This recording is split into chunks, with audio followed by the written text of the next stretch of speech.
ओम शांति। परिदृश्य 2022। बाबा कहते मीठे बच्चे, यह तुम सबकी वानप्रस्थ अवस्था है।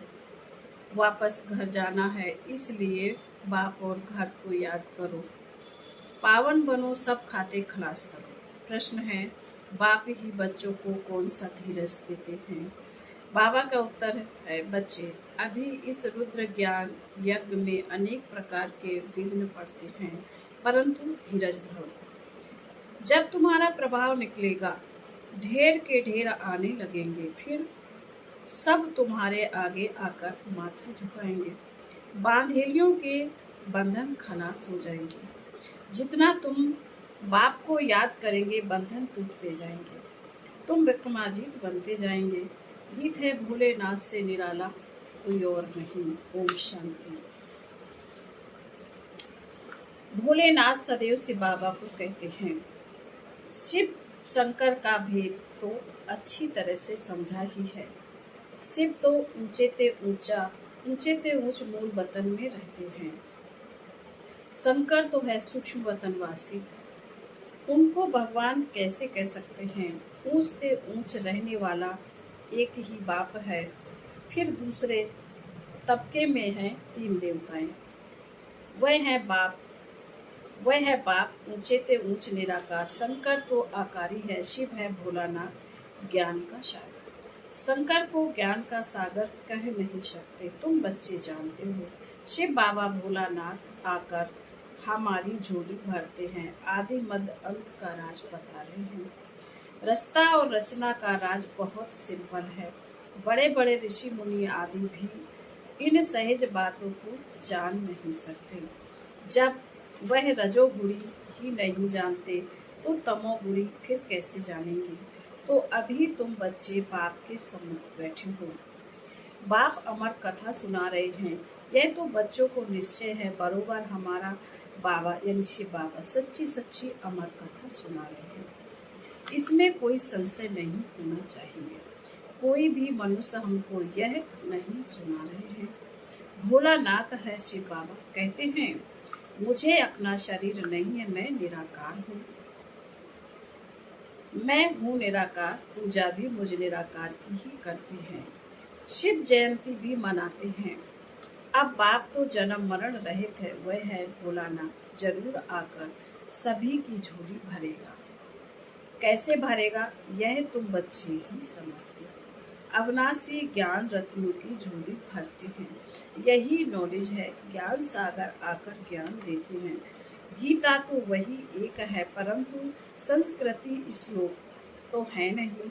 भोली माताएं संस्कृति आदि से क्या जाने, उन्हों के लिए ही भोलानाथ बाबा आते हैं। यह माताएं तो बेचारी घर के काम में रहती हैं। यह तो अभी फैशन पड़ा है, जो नौकरी करती हैं। तो बाबा अब बच्चों को ऊंच ते ऊंच पढ़ाई पढ़ा रहे हैं। जो बिल्कुल कुछ भी नहीं पढ़े थे, उन्हों पर पहले पहले कलश रखते हैं पढ़ाई का।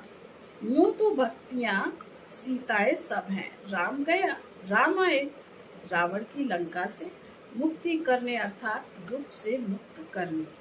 फिर तो बाप के साथ घर ही जाएंगे, और कहाँ जाएंगे? यह याद भी घर को करते हैं। हम दुख में दुख से मुक्ति पावे।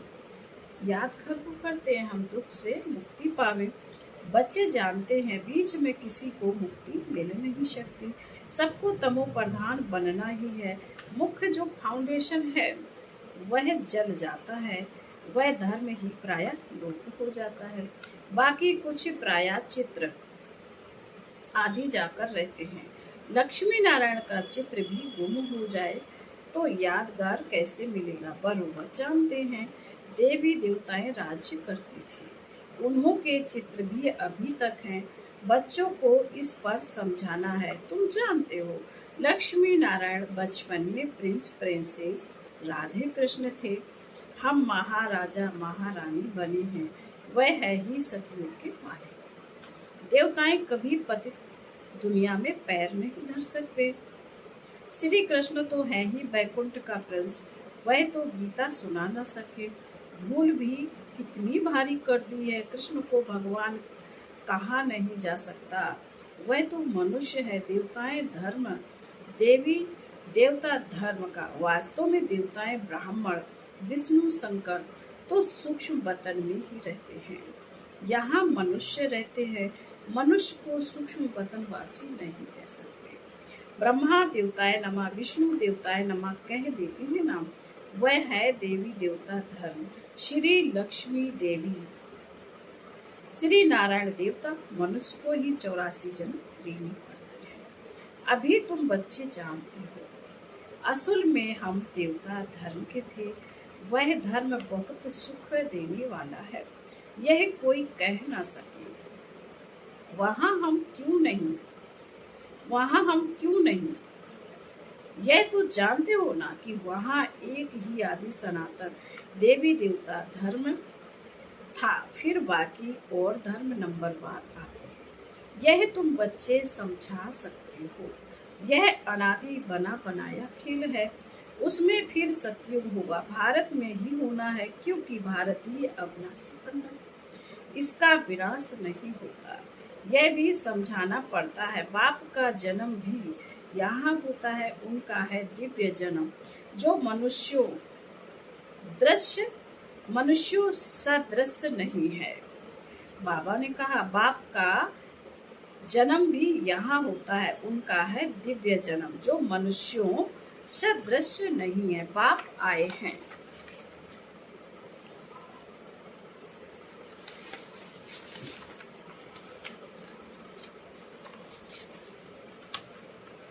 बाप आए हैं निकालने। अभी तुम सिर्फ बाप और घर को याद करो, फिर तुम राजधानी में आ जाएंगे।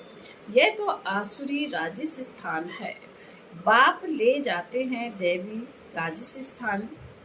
राजस्थान में, और कोई तकलीफ नहीं देती है। सिर्फ बाप और वर्षे को याद करना है। यह है अजपा जाप, मुख से कुछ भी नहीं कहना है। सूक्ष्म में भी कुछ कहना नहीं है। साइलेंस में बाप को याद करना है। घर बैठे बांधेलियां भी घर बैठे सुनती हैं, छुट्टी नहीं मिलती है। हाँ, घर बैठे सिर्फ पवित्र रहने की कोशिश करो। बोलो, हमको स्वप्न में भी डायरेक्शन मिलते हैं, पवित्र बनो। अभी मौत सामने खड़ा है, अभी सभी वानप्रस्थ अवस्था में हो। वानप्रस्थ में कभी विकार का ख्याल थोड़े ही होता है। अभी बाप सारी दुनिया के लिए कहते हैं, सभी की वानप्रस्थ अवस्था है। सभी को वापस जाना है तो घर को याद करना है। फिर आना भी भारत में है, मुख तो घर की तरफ ही होगा ना। बच्चों को और कोई तकलीफ नहीं दी जाती है। बड़ा सहज है, घर में बैठे भल भोजन बनाओ शिव बाबा की याद में। घर में भोजन बनाते हो तो पति याद रहता है ना। बाप कहते हैं यह तो पतियों का पति है। बाप कहते हैं यह तो पतियों का पति है, उनको याद करो, जिससे 21 जन्मों के लिए वर्षा मिलता है। अच्छा, कोई को छुट्टी नहीं मिलती है, वहाँ भी रहे बाप और वर्ष को याद करो। अपना तो तुम छुटकारा कर लो, बाप से पूरा वर्षा ले सकते हो। धीरे धीरे तो छुटकारा मिलना ही है। हाँ, रुद्र ज्ञान यज्ञ में विघ्न भी जरूर पड़नी है। आखिरी में जब तुम्हारा प्रभाव निकलेगा तो तुम्हारे चरणों में माथा टेकते रहेंगे। बाबा ने कहा जब आखिरी में तुम्हारा प्रभाव निकलेगा तो तुम्हारे चरणों में माथा टेकते रहेंगे। विघ्न तो पड़ते ही रहेंगे, इसमें धैर्य रखना है, उतावलापन नहीं होना है। घर बैठे पति आदि मित्र संबंधियों को एक ही बात समझाओ कि बाप का फरमान है, मुझे याद करो। वर्षा कृष्ण तो हो नहीं सकता, बाप को ही याद करना है, बाप का ही परिचय देना है। जो सब जान जाए कि हमारा बाबा शिव बाबा है, वह भी अभी याद अच्छी रह सकती है। थोड़े समय के लिए यह बंधन मारपीट आदि है, आगे चल यह सब बंद हो जाएंगे। कोई कोई बीमारी होती है तो झट छूट जाती है, कोई वर्ष दो तक भी चलती है, इसमें भी उपाय यही है। बाबा को याद करते करते बंधन छूट जाएंगे, इसलिए हर बात में धीरज चाहिए। बाप कहते हैं जितना तुम याद करेंगे उतना विकर्म विनाश होंगे, बुद्धि टूटती जाएगी। यह विकर्मों के भी बंधन है। बाबा कहते हैं विकर्मों के भी बंधन है। विकार को ही नंबर 1 विकर्म कहा जाता है। अभी तुम विक्रमाजीत बनते हो। विक्रमाजीत याद से ही बना जाता है। सभी खाते खलास हो जाएंगे, फिर सुख का खाता शुरू होगा। व्यापारियों के लिए तो बहुत सहज समझते हैं कि पुराना खाता खलास कर फिर नया शुरू करना है। याद करते रहेंगे तो जमा होता जाएगा, याद नहीं करेंगे तो जमा कैसे होगा। यह भी व्यापार है ना।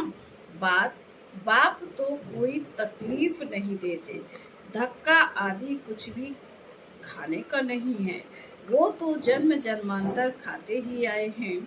अभी सत्य बाप कितना अच्छी रीति समझाते हैं, गॉड ही सत्य बतलाते हैं, बाकी तो सब है झूठ। कंट्रास्ट देखो, बाबा क्या समझाते हैं और मनुष्य क्या समझाते हैं। यह है ड्रामा। फिर भी ऐसे ऐसे ही होगा। बाबा कहते फिर भी ऐसे ही होगा। अभी तुम जानते हो हम सदगति को पाते हैं श्रीमत पर चलने से, नहीं तो इतना ऊंच पद नहीं मिलेगा। तुम निमित्त बनते हो सर्विस में स्वर्ग में जाने के। बाबा ने कहा तुम निमित्त बनते हो स्वर्ग में जाने के। वहाँ कोई विकर्म होता नहीं, यहाँ विकर्म होता है तो सजा भी भोगनी पड़ती है। जो श्रीमत पर नहीं चलते उनको भी क्या कहा जाए, नास्तिक।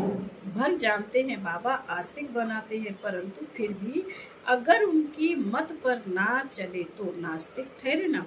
जानते भी हैं शिव बाबा की श्रीमत पर ही चलना है, परंतु जानते हुए भी ना चले तो उनको क्या कहेंगे। श्रीमत है ना। श्रेष्ठ बनने की सबसे ऊंचते ऊंच वह सतगुरु है। बाप बैठ बच्चों को सम्मुख समझाते हैं।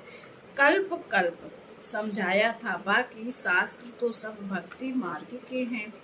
अनेक ढेर के ढेर शास्त्र है, शास्त्रों की भी बहुत इज्जत रखते हैं। जैसे शास्त्रों को परिक्रमा देते हैं वैसे चित्रों को भी परिक्रमा दिलाते हैं। अब बाबा कहते हैं इन सभी को भूल जाओ, एकदम बिंदु यानी जीरो बन जाओ, बिंदी लगा दो और कोई बातें सुनो नहीं। Hear no evil, see no evil, talk no evil. एक बाप के सिवाय दूसरे कोई की बात मत सुनो। अशरीरी बन जाओ और सब कुछ भूल जाओ। तुम आत्माएं शरीर साथ सुनती हो। बाप आकर ब्रह्मा द्वारा समझाते हैं, बच्चों को सदगति का मार्ग बतलाते हैं। भल पहले भी कितने यत्न किए, परंतु मुक्ति जीवन मुक्ति कोई पा नहीं सके। कल्प की आयु ही लंबी कर दी है। जिनकी तकदीर में होगा तो सुनेगा, तकदीर में नहीं है तो आ ना सके। बावन का जिनकी तकदीर में होगा वो सुनेंगे, जिनकी तकदीर में नहीं है वो आ ना सके। यहाँ भी तकदीर की बात है। बाप समझाते कितना सहज है। कोई कहते हैं हमारा मुख नहीं खुलता, अरे इतनी सहज बात है। बाप और वर्ष को याद करो, उनको ही संस्कृत में कहते हैं मन मना भव। शिव बाबा है सभी आत्माओं का बाप, कृष्ण को बाप नहीं कह सकते। ब्रह्मा भी बाप है, सारी प्रजा का। आत्माओं का बाप बड़ा या प्रजा का बाप बड़ा। बड़े बाबा को याद करने से प्रारब्ध स्वर्ग का वर्षा मिलेगा। आगे तुम्हारे पास बहुत आएंगे। बाबा कहते हैं आगे आगे तुम्हारे पास बहुत आएंगे। जाएंगे कहाँ, आते रहेंगे। जहाँ बहुत लोग जाते हैं एक दो को देख बहुत घुस पड़ते हैं, तुम्हारे में भी वृद्धि को पाते रहेंगे। कितने विघ्न कितने भी आए, उन खिटपिट से पास होकर अपनी राजधानी तो स्थापन करना ही है। राम राज्य स्थापन कर रहे हैं, राम राज्य है नई दुनिया। तुम जानते हो हम अपने ही तन मन धन से भारत को स्वर्ग बना रहे हैं। श्रीमत पर कोई से पहले तुम यह पूछो, परम पिता परमात्मा से तुम्हारा क्या संबंध है? प्रजापिता ब्रह्मा से क्या संबंध है? यह है बेहद का बाप, फिर है ब्रादरियां, एक से ही निकली हुई है ना। परम पिता परमात्मा ने प्रजापिता ब्रह्मा द्वारा सृष्टि रची है, अर्थात पतित से पावन बनाया है। दुनिया कुछ भी नहीं जानती, हम सो पूज हम सो पुजारी गाते हैं, परंतु वह फिर भगवान के लिए कह देते हैं। अगर भगवान ही पुजारी बने तो फिर कौन पूज्य बनावे, यह पूछना चाहिए। बच्चों को हम सो का अर्थ समझाया है। हम सो शूद्र थे, अब हम सो देवता बन रहे हैं। चक्र को तो याद कर सकते हो ना, गाया भी जाता है, फादर सोज सन, फिर सन सोज फादर। फिर बाबा बोले अच्छा, मीठे मीठे शिकिल दे बच्चों प्रति माता पिता बाप दादा का याद प्यार, गुड मॉर्निंग और नमस्ते। हम रूहानी बच्चों की रूहानी माता पिता बाप दादा को याद प्यार, गुड मॉर्निंग और नमस्ते। धारणा के लिए मुख्य बाबा ने कहा है, होशियार व्यापारी बन, पुराने सब खाते खलास कर, सुख का खाता शुरू कर। याद में रहे विकर्मों के बंधन काटने, धीरज धरना है, उतावला नहीं होना है। नंबर 2, घर में बैठ भोजन बनाते, हर कर्म करते, बाप की याद में रहना है। बाप जो अविनाशी ज्ञान रतन देते हैं, उनसे अपनी झोली भर दूसरों को दान करना है। वरदान है, साक्षी बन माया के खेल को मनोरंजन समझकर देखने वाले मास्टर रचयिता भव। माया कितने भी रंग दिखाए, मैं मायापति हूँ, माया रचना है, मैं मास्टर रचयिता हूँ। इस स्मृति से माया का खेल देखो, खेल में हार नहीं खाओ। साक्षी बनकर मनोरंजन समझकर खेलते चलो तो फर्स्ट नंबर में आ जाएंगे।